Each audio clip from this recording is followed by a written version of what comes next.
Olá, sou Roselene Reis e você está no videocast Você Pode, de Guerreira a Princesa, o lugar onde você, mulher, vem contar a sua história, a sua trajetória, para que possa inspirar outras mulheres. Gente, quanto programa bacana, né? Eu estou recebendo os comentários, mas teve um programa, gente, que a gente teve aqui no início e ela prometeu para mim voltar. E foi assim um sucesso e o pessoal começou a perguntar para mim. Ela falou que ia voltar. Quando é que ela vem? Quando é que ela vem? E aí eu comecei a perguntar: olha, você prometeu, né? Isso foi ao ar, tá todo mundo perguntando, eu preciso saber, né? E ela gentilmente voltou e vai contar para nós a segunda parte da sua história de vida, de viagens maravilhosas. Eu estou falando da dona Simone, querida. Obrigada por você ter Olá! voltado, Tô tá muito bom? feliz, eu adorei a experiência de estar aqui com vocês. Foi muito bom.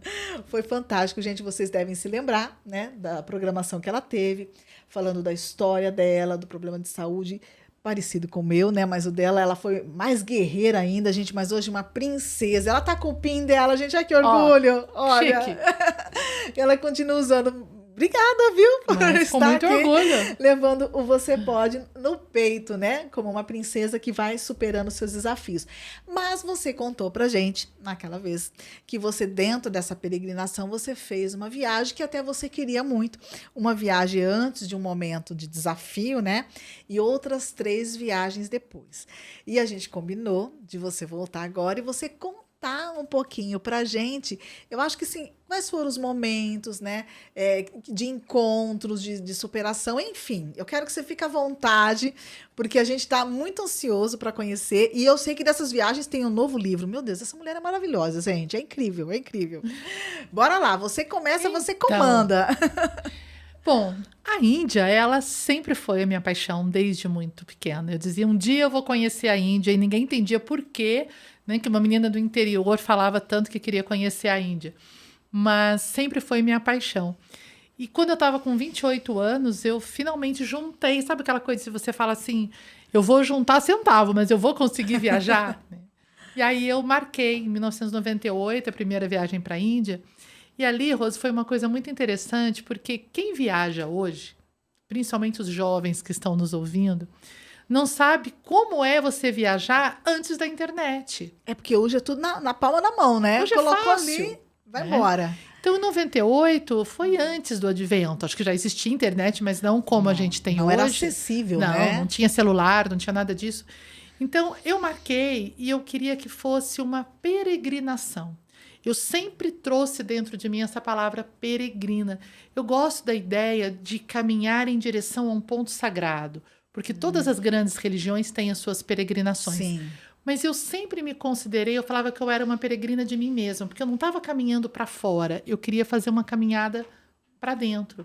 uma Então, descoberta. essa vontade de ir para a Índia, ao mesmo tempo que ela era uma peregrinação para lugares sagrados, ela era algo para dentro, porque era eu comigo mesma. Eu não queria ir com ninguém, eu queria ir sozinha, E você fez a viagem sozinha. completamente sozinha, não procurei agência, nada. Eu mesma fui organizando. E naquela época, nos anos 80, 90, né, tinha um livro chamado Lonely Planet, que era um manual para os viajantes. Então, o que que eu fiz? Eu só determinei a cidade que eu ia chegar na Índia, que era Mumbai, que é a antiga Bombaim, mas hoje ela chama Mumbai, né? Eu ia chegar em Mumbai e dali em diante, eu tinha 35 dias pela frente, mas eu não tinha a menor ideia de onde eu ia. Eu sabia que eu tinha que voltar a Mumbai Para para voltar para o voltar. Brasil, mas o resto. E Gente, aí que delícia. eu pegava aquele livrão e eu ia lendo, olhando, tá, tô aqui, o que que tem por perto que pode ser interessante? E ali eu comecei a ter as experiências. Eu nunca tinha viajado para fora do país, eu nunca tinha tido experiência nenhuma assim. Foi foi muito bacana, né? Imagino. Porque a Índia, ela desconstrói a gente. Para você conseguir se apaixonar pela Índia, você tem que esquecer as referências que você tem. Sim. E esse foi um primeiro aprendizado. Porque eu achava que eu era uma pessoa desapegada. Eu não fazia muito, não tinha muitas exigências, né? E quando eu cheguei lá, eu descobri que não. Sabe por quê? Por exemplo, eu olhava uma pessoa varrendo casa. Você já viu alguém varrer casa na Índia? A vassoura não tem cabo. É Ah, muito parecido com o nosso espanador. A pessoa fica de cócoras Mas a casa toda, Simone? Eles andam de cócoras com muita facilidade desde pequeno. E eu olhava e pensava, gente, por que ninguém põe um cabo nessa vassoura? Ninguém nunca falou isso pra eles, né? Exatamente, ninguém pensou, né? E ao toalete, não tinha vaso sanitário. Era o banheiro turco, né? Aquele buraco no chão, Sim. com 2 lugares. Não tem papel higiênico, né? Então você fala, gente, será que ninguém falou? E eu fiquei os primeiros dias na Índia nessa comparação, Não dá pra fazer isso. querendo levar para o outro lado do mundo a cultura da gente aqui. E quando finalmente me deu um insight que eu falei, tá tudo errado, Simone, não é esse o caminho da peregrinação. Você tem que mergulhar naquilo que aquela cultura está te oferecendo. Quando finalmente eu deixei para trás as minhas referências e entrei na Índia de verdade, ali eu falo que eu me encontrei como viajante. Porque ali as coisas começaram a fluir. Começaram a ter sentido. Total sentido, porque ali eu vivenciei outra história. Eu não sou uma viajante muito tradicional, eu não gosto de ficar em hotel, por exemplo. Eu sempre fico hospedada em homestays, que são casas das pessoas, que hoje é fácil na internet a gente Sim. localizar, né? Então as pessoas me recebem e aí acaba que eu sou inserida na vida diária, né, da pessoa ali. E essa primeira viagem foi a primeira experiência, mas demorou 20 anos para eu retornar. Ah, pra você fazer a sua segunda vez. A minha segunda foi em 2019. Nossa, muito tempo. Muito tempo, mas foi um tempo muito necessário, porque nesse tempo foi o meu processo de transformação, passei por tudo que eu contei no Sim. primeiro programa do câncer. Então, quando em 2019 eu senti um chamado de retornar para a Índia, eu sabia exatamente onde eu queria ir. Né? E aí até compartilho com vocês, não sei o quanto essa pessoa que eu vou falar, ela é conhecida, ela é muito conhecida no mundo todo, não sei se aqui na nossa comunidade, no Brasil, que é a Ama. A Ama, ela é chamada Guru dos Abraços, a mestra do abraço. Sim. A Ama, ela viaja o mundo todo abraçando as pessoas. A forma dela transmitir amor e cura para as pessoas é dando o abraço. E a Ama, ela não pertence a uma religião. Ela diz, a minha religião é o amor. Onde houver o amor, Ela lá está eu lá. estou. Então, no ashram é o local onde vive um ser iluminado, um guru, alguma coisa assim. No ashram dela, você encontra freirinhas católicas, muçulmanos, judeus, Todas as gente do mundo religiões. inteiro. E eu fui com essa intenção de conhecer a Ama, que se tornou a minha mestra, uma história muito forte. E olha, eu falo que a Índia, ela é o meu segundo lar. Cada vez que o avião entra no espaço aéreo, eu tenho vontade de chorar. Olha só que coisa, que descoberta, né? É muito uma forte. E é um lugar onde as conexões são muito intensas. Sabe aquela coisa assim, olha, nós nos conhecemos, então entre nós já existe uma conexão, você me entende e tal. Mas quando você está num lugar do outro lado do mundo, aonde você não fala a língua local, porque eu fui me virando no inglês. Sim. Porém, a Índia é um país de milhares de dialetos. Ela não tem uma língua só. O inglês você encontra nos hotéis, numa cidade maior, mas nos vilarejos, Não uma tem. variedade, né? Então, o meu dialeto era o mimiquês, né? Eu ia se Porque a gente vai se comunicando do jeito que dá.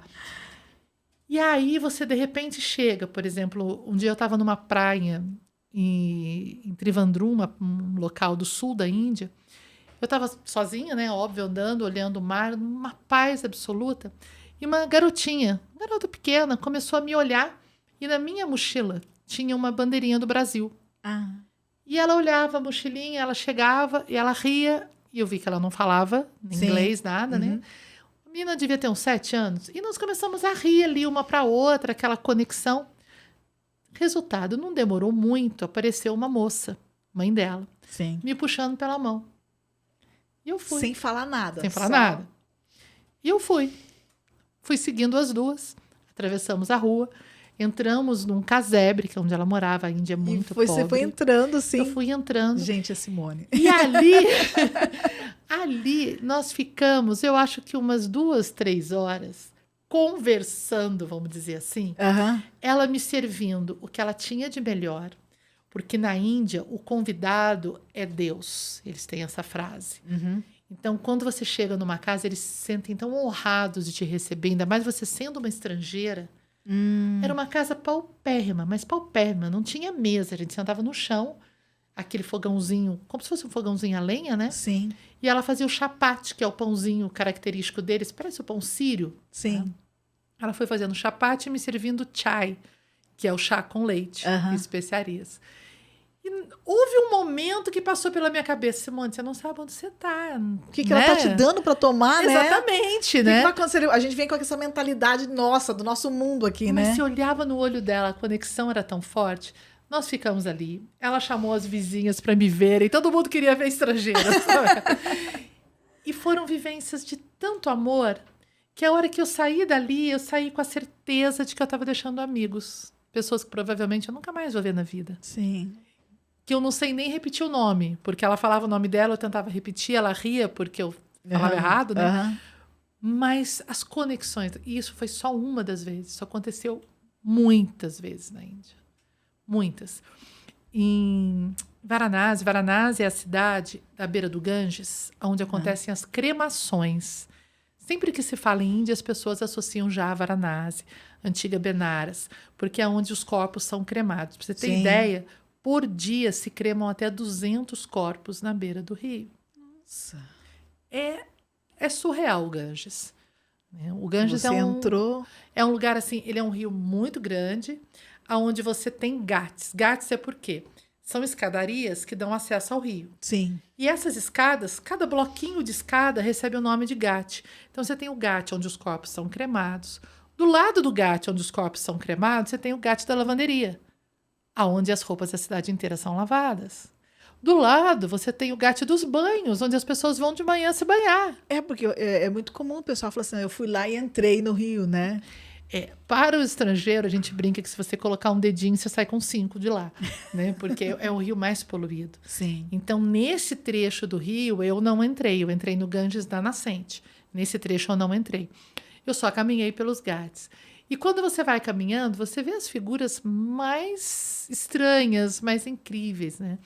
Teve um dia que eu estava andando por ali e aí eu vi um senhor alto, com um cajado muito grande, bem aquela imagem que a gente tem Sim. de um guru indiano, Sim. né? E ele sentado com a tigelinha dele de moeda. Eu sentei, fui me chegando assim, peguei umas moedinhas, coloquei na moeda da coisinha dele. E fui me chegando e eu olhei para ele. Quando eu olhei para ele, ele começou a gargalhar. Pensa numa gargalhada que entra em você, que parece que te dá um banho de energia. Ele gargalhava e lágrimas desciam e ele olhava para o céu. Eu sabia que ele estava gargalhando em êxtase divino. E eu comecei a chorar ali do lado dele, rindo também. E nós ficamos ali, não sei quanto tempo, minutos provavelmente, mas numa conexão tão forte. Ele olhava, chorava, eu chorava, ele gargalhava alto pra caramba. De repente, a gargalhada acabou, eu entendi que o momento tinha acabado. Eu só reverenciei e segui. Então, isso para mim é a Índia. Encontros, conexões, pessoas inacreditáveis, só estando lá para ter ideia. Nossa, eu imagino que deve ter sido, né? Porque são pessoas que você foi encontrando, você falou assim, eu não sei se eu vou encontrar novamente, mas que foram te passando mensagens. Exatamente. Sem uma única palavra. Sem uma única palavra. Isso é um diferencial e incrível. Isso eu vivenciei nessa última vez agora, num momento também muito interessante na África, porque quando a gente pensa em Etiópia... é porque você foi lá, Eu né? passei pela Etiópia, é caminho para a Índia, a gente faz a conexão lá. E hoje, das companhias aéreas, você tem a opção de solicitar um stopover, significa que você pode ficar naquela conexão alguns dias sem aumentar o valor da passagem. Que interessante. Ao invés de você sair de um avião e entrar no outro, você fica uns dias ali. Eu resolvi ficar alguns dias. E na Etiópia, quando eu cheguei, me disseram, olha, aqui é melhor você ter um guia, porque eu sempre ando sozinha, né? Mas aqui é melhor você ter um guia, porque é um país muçulmano, então mulher sozinha pode ser complicado. E eu contratei pela internet um guia e combinei que ele chegaria no dia seguinte, 8 horas da manhã, para me buscar no local que eu estava. Era um hotelzinho lá. E aí, 8 horas nada, 8h30 nada, e eu mandava mensagem. Daqui a pouco chega uma pessoa dando sinal para mim, que estava me procurando, mandou eu entrar no carro, não falava inglês, não falava nada. Lá vai Simone na aventura novamente. Vamos embora. O cara começou a andar. Ele andou, e ele ia parando na cidade e começou a entrar mais gente no carro. Chegou um momento que estava eu só de mulher e 4 homens gigantes no carro comigo. E você sem conversar, sem E saber. eu não conseguia entender o que estava acontecendo. Simone. E nós doida. andamos mais ou menos 1 hora pela cidade. Aí ele parou num prédio. O combinado era que eu ia fazer um city tour, que eu ia... Não tinha nada a ver com aquele lugar que eu estava. Aham. Parou num prédio e deu sinal que era para eu subir. Falei, bom, vamos ver o que vem, né? O que eu vou fazer? Tô sozinha aqui, subi. Subi, ele deu a maquininha, mandou passar o cartão. Entendi que era para eu pagar o passeio. Falei, mas que passeio? Eu só tô Só dando- pegou gente, Só né? pegou gente, né? E aí, sei que ele me trocou ainda de carro mais umas 2 vezes, até finalmente o meu guia chegar. Esse guia, sim, falava inglês, né? Eu falei pra ele, eu não entendi o que aconteceu. Isso já tinha quase 2 horas da hora que eu Você tinha saído do passando hotel. ali com ele até. Eu falei, o que está acontecendo? Ele falou, aqui é assim mesmo, as pessoas buscam as outras para virem trabalhar junto com o turista. Ai, é a rotina É deles. a rotina deles, eles passam, é o caminho. Então Sim. eles vão pegando, né? E aí, Imagina isso aqui no Brasil, minha nossa. não, é uma loucura. E aí eu fui junto com esse rapaz, né, com que era o meu guia, Robel. E eu falei pro Robel assim, eu queria muito conhecer um vilarejo. Eu queria ter experiência daquelas vilas pequenininhas da África, né? Uhum. Ele falou, poxa, mas eu não falo o idioma dos vilarejos aqui. Até ele, de lá Até mesmo, ele de tem lá. essa dificuldade com as... Uma coisa de 20 quilômetros é outro idioma já. Ele falou, eu não falo, mas eu vou tentar. Falei, tá bom. Nós pegamos o carro, fomos conhecer umas igrejas de pedra, uns lugares muito bacanas. De repente ele parou numa casinha. Pensa num casebre de madeirinha, uma coisa assim super simples. E ele desceu, tinha umas 14 pessoas naquela casa, era de pau a pique, e só um falava mais ou menos a mesma língua que ele. Nossa, mãe. E nós descemos. E ali nós passamos umas 4 horas. Me Naquela serviram mesma café, comunicação. aquela mesma comunicação, aquele mesmo amor, as crianças no meu colo. De repente, parecia que eu estava fazendo parte Acho que essa daquela última eu vida. acompanhei bastante Pelo Instagram. pelo Instagram. Eu lembro dessas fotos com as crianças. Exatamente. Foram coisas assim inacreditáveis as experiências. Né? Subi montanha, tive em lugares de rebeldes, lugares perigosos. Mas todas as vezes que eu saio de casa para viajar, isso é uma coisa muito séria que eu acho que serve para todo mundo, não só quem está viajando. Eu falo que existe para mim o modo viajante. O que é o modo? Eu ligo o modo viajante. É o modo onde eu tenho muita certeza que eu só vou encontrar pessoas especiais, pessoas boas. Eu confio muito que eu vou encontrar pessoas bacanas. Da hora que eu deixo meu marido para trás, que eu falo que eu viro ali a esquininha do embarque internacional, dali para frente eu tenho muita certeza. Eu uso uma frase que é: em tudo e em todos eu vejo Deus. Eu falo, como é que Deus vai aparecer para mim hoje? Hoje ele vai vir na forma de uma criança africana, hoje ele vai vir na forma de uma indiana que vai me servir um chai, ele vai vir de várias formas e eu vou ter que encontrá-lo. Então é como se a gente estivesse meio que brincando de esconde-esconde, sabe? Uhum. Eu procuro, às vezes eu acho, às vezes eu não acho, mas isso me dá segurança. E acaba, pela lei da atração, fazendo com que as pessoas que venham ao meu encontro sejam realmente... E eu fiquei com aquela frase do primeiro programa que você fez com a gente, de você é mais, né? Então, você tem alguma frase, alguma coisa que ficou assim, que você falou assim, não, isso eu estou trazendo da Índia para cá. A certeza de que nós somos iguais. Que apesar de falarmos línguas diferentes, nos vestirmos, temos cultura, os sonhos são os mesmos, os medos são os mesmos. Eu fiquei hospedada numa casinha lá na beirada do Himalaia e conheci a família, participei do aniversário de 4 anos da criança. E igualzinho o que acontece aqui, as ânsias são as mesmas. Então, essa comunhão, essa conexão que vem além das palavras, ela é para mim, a Índia marcou isso. Em Mumbai, eu tive numa favela, que é a maior favela da Ásia. Para cada 1.800 pessoas tem um banheiro. Não, 1.800. 1.800 pessoas você tem elas fazem? banheiro. As casas não têm banheiro construído dentro. Por 2 motivos. Primeiro, porque eles consideram impuro. E tudo eles oferecem para Deus, então não é puro botar um banheiro dentro de casa, pela cultura. E segundo, por falta de condições mesmo. Então, elas fazem as necessidades no trilho do trem, na rua. Sim. E eu fui passar um tempinho nessa favela e eu não tomava água, né? Para não precisar fazer xixi. Mas fui super bem recebida. E ali também, quando eu cheguei meio assim, com medo, sabe? Que a gente tem aquela ideia do que vai acontecer aqui, como é que vai ser. Em poucas horas, em poucos minutos ali de interação, você começa a entender a dinâmica, como é que você tem que fazer, quando você tem necessidade, onde você vai, que tipo de comida você vai usar. E aí você descobre, somos iguais. Temos os mesmos sonhos. Isso é muito bom, porque o mundo ele é menor do que ele parece. Sim. Não é porque está do outro lado, né, não. que tem alguma coisa. Derruba barreiras. Às vezes você está aqui vivendo do lado de alguém com uma baita barreira. E aí você vai para o outro lado do mundo e você fala, encontrei uma alma gêmea ali, né? Uma sintonia muito grande. Então, essa certeza de que somos mais e somos emaranhados.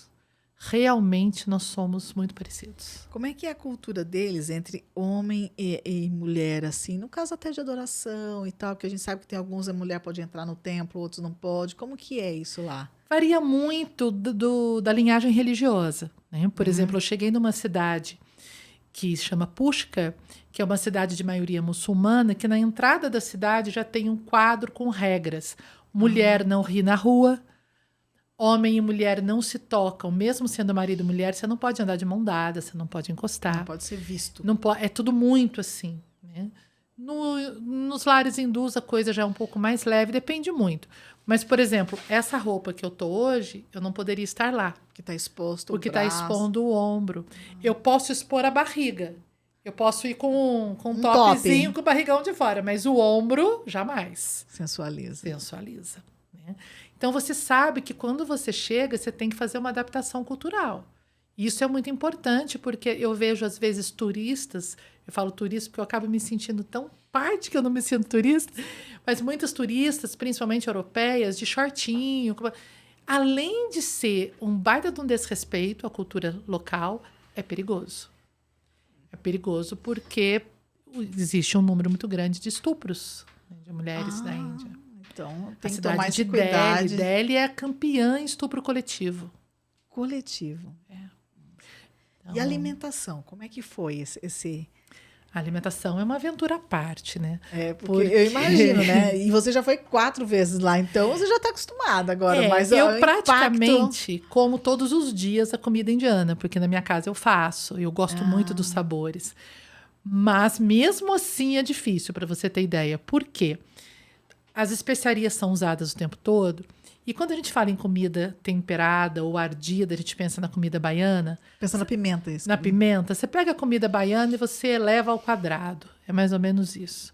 A lágrima desce assim, quando você coloca a comida na boca.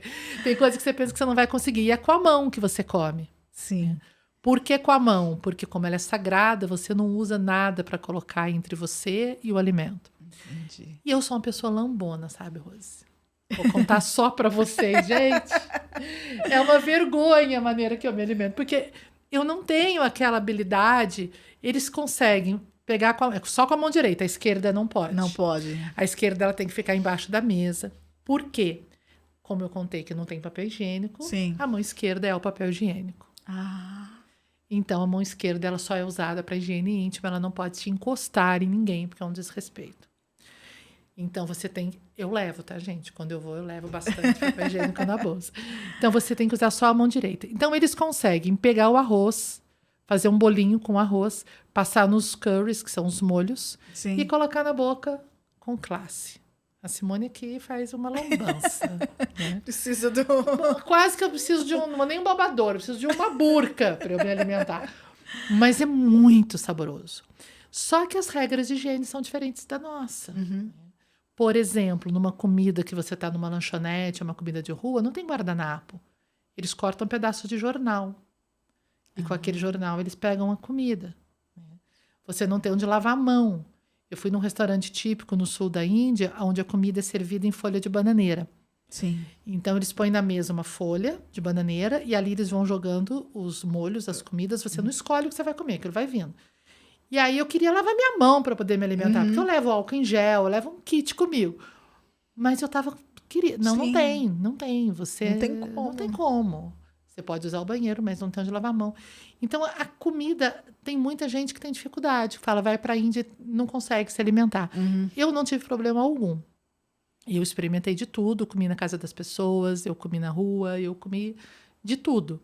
Mas a gente tem que ter uns remedinhos para quebrar o galho ali do intestino, porque é judia. Você teve a sua primeira, a gente pode dizer, no milênio passado, né?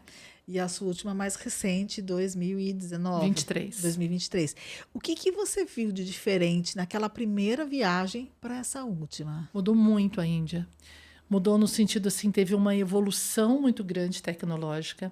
A Índia é um país de extremos. Ela tem uma tecnologia mais avançada em TI, por exemplo. Eu ouço bastante isso. Ela tem em Mumbai uma casa que é a maior casa do mundo. É uma casa de 9 andares, onde moram 6 pessoas. Nossa. Né? Uma considerada a maior casa do mundo. E tem as favelas mais miseráveis. Só que lá em 98, quando eu fui, essa diferença ela só tinha os polos. E agora você tem a classe média se formando na Índia. Foi estabelecida uma classe média. Foi ali. começando a ter uma transição ali. Então, antes, ou eu ficava lá no miserável, porque o outro era muito fora da minha realidade. E dessa vez, não. Você encontra a classe média. Você já tem banheiros ocidentais na maior parte dos lugares, isso já facilita muito. Então, a globalização chegou. Mas Índia vai ser sempre Índia. Você precisa, eu falei, desconstruir-se lá. Esquece tudo que você sabe sobre viagem e vai para a Índia. Porque ela, com certeza, vai te fazer uma pessoa diferente. Para entender, né? A gente verifica aqui que as pessoas buscam, assim como você, né, uma espiritualidade muito grande através deles. Eles lá, eles têm essa valorização? É um povo assim também? O que você sentiu deles? Porque aqui no Brasil, a gente tem uma diversidade religiosa muito grande e às vezes isso até se mistura com a parte financeira, né? A gente tem algumas corrupções, infelizmente, né? Isso no mundo todo, né? A gente sabe que é geral. Mas como que é na Índia? Eu tenho a impressão que lá eles são mais centrados, mas não sei. Então, a gente tem uma certa ilusão de que todo indiano é um guru, né? Que todo mundo está sempre em meditação. É aquela figura, né? Não é bem assim. Se você vai nas cidades maiores, que são mais modernas, você já vê as pessoas usando calça jeans ou roupas normais. Essa espiritualidade, ela está presente no dia a dia, mas ela não é tão latente, tão intensa. Mas quando você vai para cidades menores, a vida espiritual e a vida do dia a dia ela é totalmente misturada. Por exemplo, nos carros, todo carro tem um altar. Você não tem um carro que não tenha ali uma divindade, alguma coisa colocada. E até fazendo uma parte, uma coisa muito interessante, porque antes de ir, eu tinha a impressão, talvez você também tenha, de que a Índia é politeísta. Porque ela tem muitos deuses, né? A gente fala em Ganesha, em Krishna, não é? E ela não é. A filosofia hindu, ela é monoteísta, só existe um Deus. Só que esse Deus, ele tem atributos. Do mesmo jeito que a gente tem aqui no Ocidente, por exemplo, Nossa Senhora, é uma só. Sim. Mas você tem Nossa Senhora de Aparecida, de Fátima, das Dores. Lá Deus é um só, mas ele tem atributos. Então, quando ele está no atributo prosperidade, ele é Lakshmi. Quando ele está no atributo tirar os obstáculos da frente, ele é Ganesha. Então, você cultua uma divindade, mas, na verdade, você está cultuando um atributo do Deus único, Deus né? único. Só que a Índia ela é bem dividida. Ela tem os hindus e os muçulmanos. Tem outras religiões. Por exemplo, o sul da Índia ele foi colonizado por portugueses. Tem muita igreja católica, mas muita. Eu não consigo imaginar um indiano indo numa igreja católica. Então, é tão interessante porque você entra numa igreja igualzinha a nossa, eles estão lá dentro e a maneira do indiano adorar, fazer uma reverência, deitando no chão, né? Então, eles se jogam diante do altar da mesma maneira deles, mas diante do altar de Jesus. Entendi. Então, o sul, ele é cristão. O sul, ele é católico. O sul tem judeus também, mas ele é basicamente cristão. E aí, depois, quando você vai para o centro ou para o norte, você já tem muçulmanos e hindus. E muita guerra entre eles. Sim. Ainda tem isso lá. Ainda tem bairros bem divididos, que como turista, como viajante, você circula bem entre os dois lados, mas que entre eles, de vez em quando, acontecem algumas coisas bem sérias. E existe uma data para retornar à Índia? Olha, se eu pudesse, eu estaria lá todos os anos. O meu propósito é chegar aí todo ano, né? Esse ano agora eu não fui porque nós estamos com uma guerra na faixa de Gaza. Sim. E como justamente por a Índia ter essas questões religiosas muito fortes, eu achei meio tenso.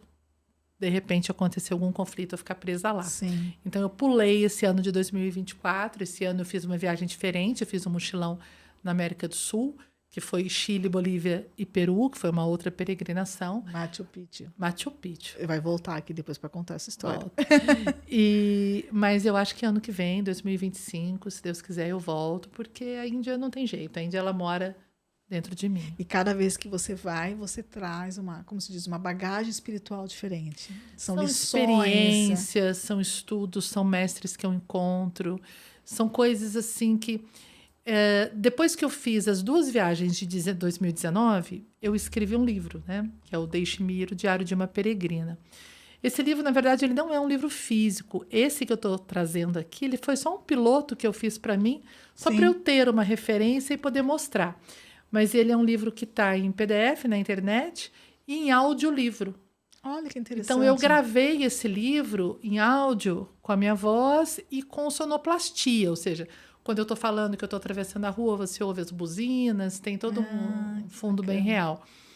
E esse livro, Deixe-me Ir, Diário de uma Peregrina, eu vou contando, eu vou misturando uma visão de busca interna da peregrinação por mim com a peregrinação externa na Índia. Então, lá é um aprendizado constante. Apesar de eu estar aqui, eu sinto... Eu tenho na minha casa, eu construí no fundo do quintal, eu digo que é a minha Índia. Um quartinho bem pequenininho, que é o meu quartinho de meditação diária. A meditação, ela faz parte da minha vida todos os dias. E lá é a minha Índia. Então, lá estão as coisas que eu trouxe da Índia, lá que eu medito, lá que eu mato a saudade do meu país. Ai, que gostoso. Para adquirir esse livro, como é que a gente faz? Pelo meu Instagram. Se você entrar no Instagram e solicitar... Repete novamente o seu Instagram. @Simone Bittencourt Terapeuta. Lembrando que Bittencourt é com 2 T's.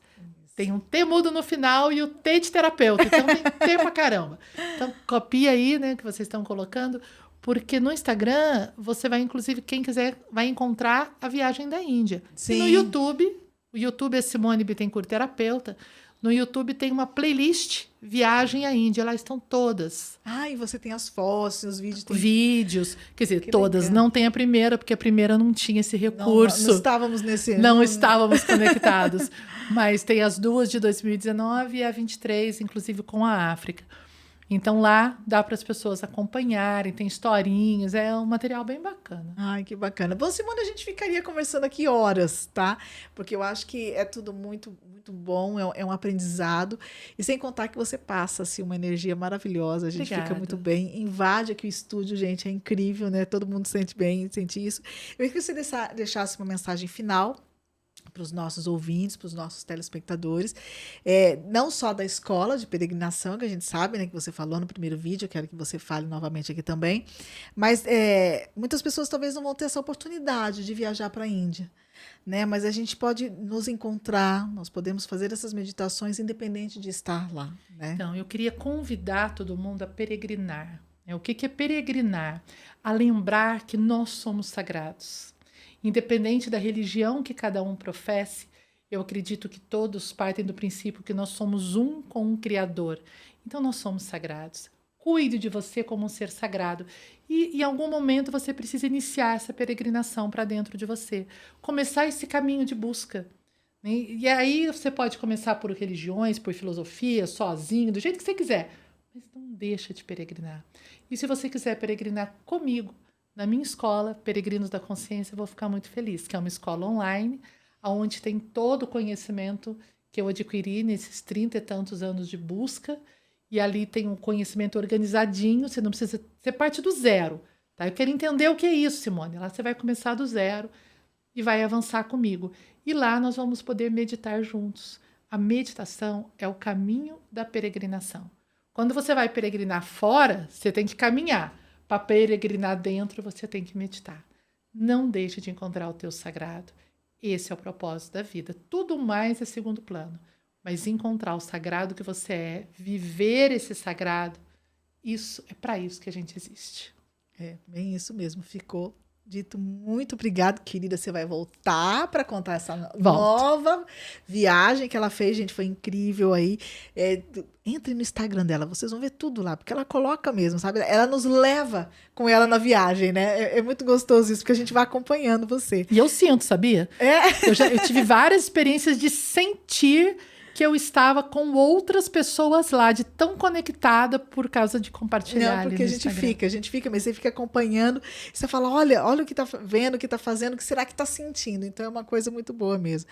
Querida, eu só tenho que te agradecer. Eu que agradeço. Tá? Mais muito uma vez mesmo. pela honra. Você compartilhar, você convidar, e vocês que estão aí, que estão assistindo, gente, entrem lá, participem, vocês sabem que a Colis, eu tô negociando com ela, tá, gente? Tô negociando aqui, ela vir dar mentoria pra gente, que a gente tem às terças-feiras, vamos ver a agenda dela como é que tá, mas enquanto ela não vem, entrem lá, façam parte, porque é maravilhoso, vocês vão se sentir muito bem.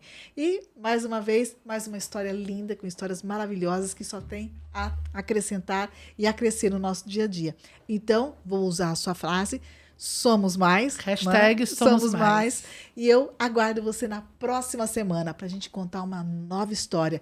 E olha que eu acho que pode ser a sua.